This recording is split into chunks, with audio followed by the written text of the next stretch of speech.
I was talking to this friend of mine who does uplighting in banquet halls for maybe up to 200 people, and he uses 36 LED fixtures to achieve this.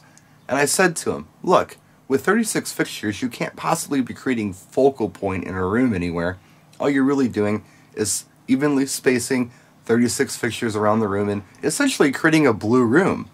And he said, yeah, but my clients like blue rooms. Now that got me thinking. There's probably an easier way to create a blue room, where you could use like maybe 1 to 6 fixtures. Now one way to do this would be to use large LED fixtures and what's called LSF, or light shaping filters. So for demonstration purposes today, we're going to look at this handsome boy right here. This is the 18P hex.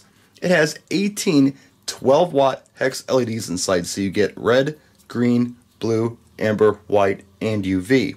That's 216 watts total, or 38 watts per color. It's quite bright. And this is an example of a light shaping filter, or LSF. It's about the same size as the fixture. I'm going to show you how to install this a little later, but first, let me show you the effect. Alright, so here's our light shining a spot on the wall. Let's go ahead and take the filter, put it in front of the fixture, and see what happens. Look at that.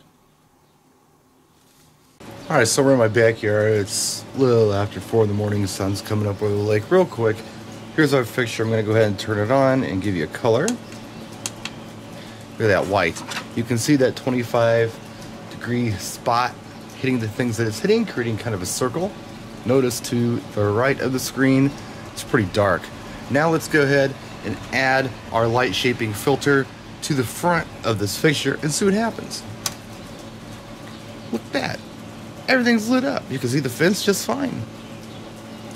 It's increased the beam angle to 60 degrees.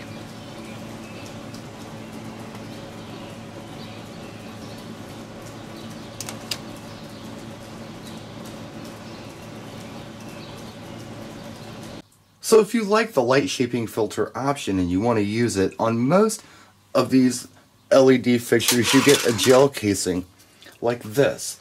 And you know, in the old days we used to put colors in here because this was a white light, and that's how we'd create whatever color we wanted to project or wash onto the dance floor.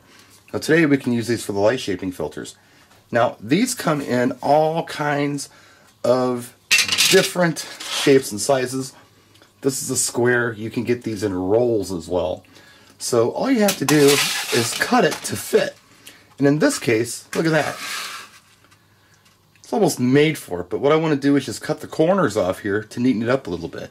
Okay, now it looks like this. All we have to do is slip it into the gel casing. And yes, I do everything awkward one-handed, so forgive me. Okay, look at that. Nice and neat, no corners sticking out. Now all you have to do is put it on your fixture and you're all set. And you can put it on here, lock it, and leave it, or remove it if you don't want it. It's that easy. Now this LSF technique can be used for virtually any LED par fixture, even bars. You can widen that beam angle to 60 degrees with a simple light shaping filter. The cool part about the 18P hex is that you can do probably a gymnasium, which is one of those lights if you aim it right. If you're aiming it in maybe a little different fashion, you may need multiples, but you know, it all depends on what you do as a lighting designer and what effect you want to achieve. Regardless, you're not going to need 36 of these to do anything unless you want to light up, I don't know, a huge stadium somewhere. This is a lot of light. But again, you can do this with smaller fixtures. You don't need to go with the big giant light to do this. You can use smaller ones, widen that beam angle, and create wash. You can also do it with dots parts. You can do it with a lot of things. If you want to see more videos on this technique, let me know in the comment section. We'll play around with a couple different fixtures, go to some spaces, and see what we can do. Thanks for watching. Questions, answers, practice, and enjoy.